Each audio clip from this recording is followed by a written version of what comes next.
Hi students, welcome all of you for my today's class. Today again we are continuing with our first chapter. Yesterday we discussed on interest on drawings and its different calculations.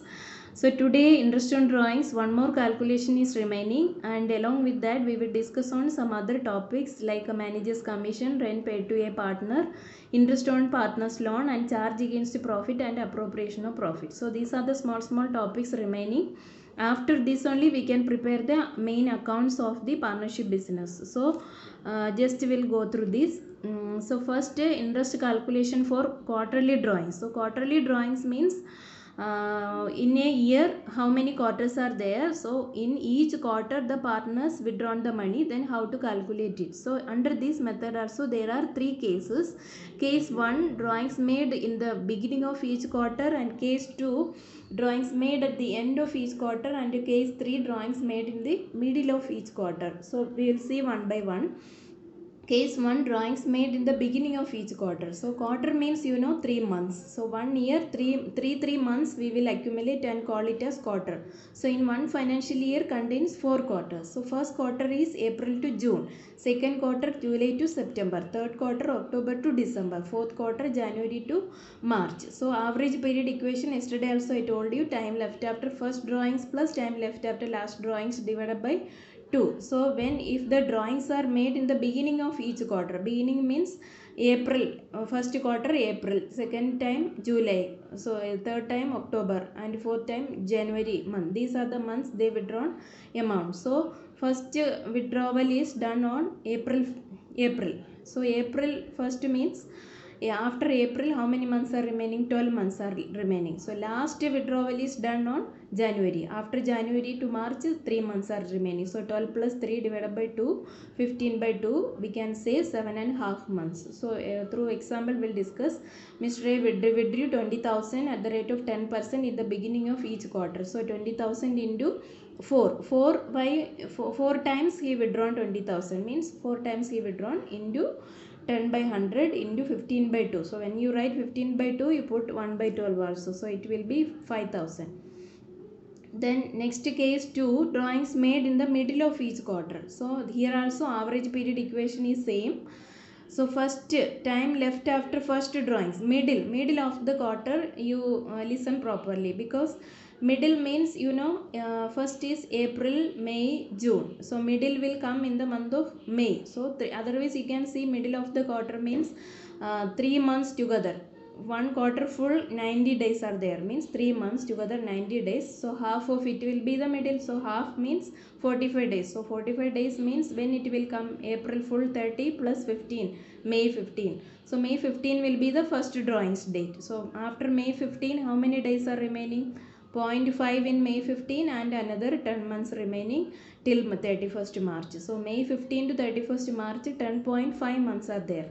Then time left after last drawing. So last drawings made in the middle of last quarter. Last quarter means January to March. So the middle of the last quarter is in February 15. So February 15 to March 31st, it is 1.5 months. So here average period 10.5 plus 1.5 divided by 2. So it is equal to 12 by 2 is equal to 6 months. So average period will be 6 months. So you can see, if it is quarterly drawings or in the middle of the month, or monthly drawings in the middle of the month, in both the cases the average period will be 6 months only. So you can apply the equation like this in the question. So 20,000 into 4, so 4 times, quarter means 4 you have to multiply, monthly drawings means 12 you have to multiply, yesterday I told you. So then into 10 by 100 into 6 by 12, that answer will be 4,000. Now case 3, when drawings are made at the end of each quarter. So end of each quarter means April, May, June means June end. First drawings made in the month of June. So June end means June 30th we made. So after June how many months are remaining? 9 months will be remaining. So last quarter, drawings made at the end of each quarter means last quarter also end. So last quarter end means March 31st, on March 31st. So it will be 0 months. No months are remaining. Their financial year ends. So average period will be 9 plus 0 by 2. So that means 4.5 months. So in all questions you write the accordingly, means monthly means you multiply the amount with 12. If it is yearly given, then no need to multiply it. Okay, so quarterly means you multiply into 4. So 4 into 10 by 100 is the rate, into 9 by 2 into 1 by 12, so it is 3000. Now, so that 3 cases over. Okay, now one more thing, how to calculate interest on drawings if the date of withdrawal is not mentioned. So some questions, they will ask, they will not tell you when the amount is withdrawn. If the date of withdrawal is not mentioned in the question, take average period as 6 months. This is very important. Most of the time in our question papers also they will ask this type of question only. They will not mention the date. So you have to take the average period as 6 months. So a partner withdrew rupees 8,000 during the year. See, during the year I highlighted. During the year means during the year only they are saying. They are not specifically saying any date. So interest to be charged at 15% per annum. So here we have to charge at interest 50%, 15. So 8,000 into 15 by 100 into 6 by 12. So average period you see we put 6 by 12. Don't forget to put that is 6 by 12. Always students commit mistake in this type of question. They forget the average period. Okay, so you don't forget. Next topic, so interest on drawings calculations, all calculations over as per our syllabus. Now we'll be going to calculation of managers commission. So managers commission last year you studied just like that only. In a partnership business, partners are the owners of business. Partners can appoint some employees for managing their business. They are called managers. So for extra work done or any good work done by the managers, the partners can appreciate them. They can motivate the manager through by giving some commissions. So manager's commission also manager is an employee of the firm. Employee and partner is different. Employee is just an employee. He is not the owner, but partners are owners also. So understand the difference. So the manager's commission is charge against profit. So charge against profit I will discuss later. What is the meaning? Charge against profit means simply what the item should be charged to the profit and loss account. Whether there is profit or not, we have to give that amount, manager's commission. So there are two methods to calculate manager's commission. One, net profit before charging such commission, or net profit after charging such a commission. So these are the two methods we studied last year also. So one, net profit before charging such a commission means how to calculate net profit into rate by 100. Simple equation, you know that. Suppose one example is there, 22,000 is manager's commission, the profit. The manager is allowed a commission of 10% on the net profit, on the profit before charging his commission. So the word before, if it is there, then you have to apply directly 20,000 to 22,000 into 10 by 100. So 22,200 will be the commission. Then in the same question we can say on net profit after charging such a commission means the equation little change is there. Net profit into rate by 100 plus rate. Okay, I think you remember it. So 22,000 into 10 by 110 will come. So the manager's commission is 2,000. And remember I told you this is charge against profit. This item we will be writing in P&L account, profit and loss account, debit side. Then next is rent paid to a partner. Sometimes if one of the partner is having apartments or building, his own building, and our office partnership business is working in that building, we can decide to give him some rent. So rent, if owner means partner itself, he is getting the rent from the business. So when business firm give rent to a partner, it is also a charge against profit. Charge against profit means whether there is profit or not, we have to give that amount. Okay, we cannot put a condition on that. If we get profit, we will give you rent. Not like that. It is a compulsory item, like any other item what we write in the P&L account. So it is debited to P&L account. So all compulsory item, all charge against item will be writing to P&L account. Then interest on partner's loan. This already I told you in the first class. Partner, if a partner has given loan to the firm, then the partner will be getting interest on that. So that also charge against profit, because even there is profit or not, the partner will be getting that. Is also a compulsory item. Then all compulsory item, charge against profit will be going to P&L account.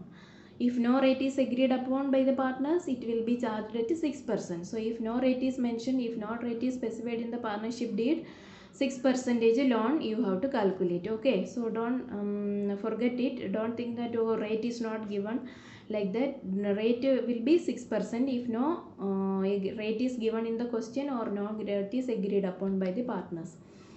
Then now you come to this portion, charge against profit and appropriation of profit. Now I will tell you what is this charge against profit and appropriation of profit. So these two things you differentiate and study well, because some items we write in the profit and loss account, some items will be writing in profit and loss appropriation account. So in partnership business, trading account, P&L account, you study. So trading account, P&L account, and another one account is there, profit and loss appropriation account. After that we prepare capital accounts, then only balance sheet will prepare. Okay, so here this year in your syllabus trading P&L account is not there, but this profit and loss appropriation account is there. So you have to differentiate while seeing an item whether it is going to P&L account or it will go to appropriation account. You have to differentiate, then only your answer will be correct. So charge against profit, appropriation of profit, first we will see the difference. Charge against profit indicates the items to be deducted from profits while calculating profit or loss. So already I told you, when we calculate the profit or loss, means net profit or net loss, where we calculate net profit or net loss in the profit and loss account. So there only we write these items. Then it is charge against profit. It is debited to P&L account, very clear. These are compulsory items. Whether there is profit or not, we have to give this money, this payment, make this payment. Then appropriation of profit. Appropriation of profit means it indicates distribution of profits to various heads. Appropriation means what? Distribute. Distribute the remaining amount. After giving or after preparing the P&L account, whatever remaining, that amounts we can appropriate it. Means according to the partnership deed. So it is debited to P&L appropriation account. It is made only when there is profit. That is the main difference. Appropriation we can do only when there is profit, but charge against items we have to charge even if there is loss also. Okay, now charge against profit, appropriation of profit, we can see the examples. Charge against profit means interest on partner's loan. So interest on partner's loan, compulsory item we have to pay. Rent paid to a partner, rent also we cannot say like this month no rent is there. No, we have to pay. Then manager's commission also compulsory item, we have to charge it in the P&L account. So these items will be debited in P&L account. All charge against item is debited in P&L account. Then appropriation of profit. So we studied interest on capital. Interest on capital is an appropriation item. Means if the firm is having profit, then only partners will be getting interest on capital.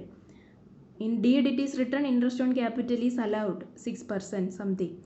But if firm incurs loss, then they won't be getting interest. Understood? So appropriation of profit means if there is profit, then only they will get. Then salary to a partner. If any salary, anything agreed to a partner, if there is loss, he will not get. If there is profit, then only he will get. Then commission to a partner, same way. These items will be debited. So these are the items of expense for the business. That's why it will be debited in P&L appropriation account. Okay. Then interest on drawings. Interest on drawings also we studied how to calculate interest on drawings. Ultimately it will be going to P&L appropriation account. So this is the only one item will be credited in P&L appropriation account because it is income for the business. So rule is same only like a P&L account. P&L account debit all expenses, credit all income. Same way only P&L appropriation account also we write all the expense for the firm and income for the in the debit side and income for the firm in the credit side. Okay, so this is all for today and thank you so much.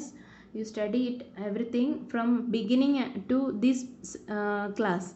You study properly and after this tomorrow we will discuss on some important things. Okay, thank you so much. Bye.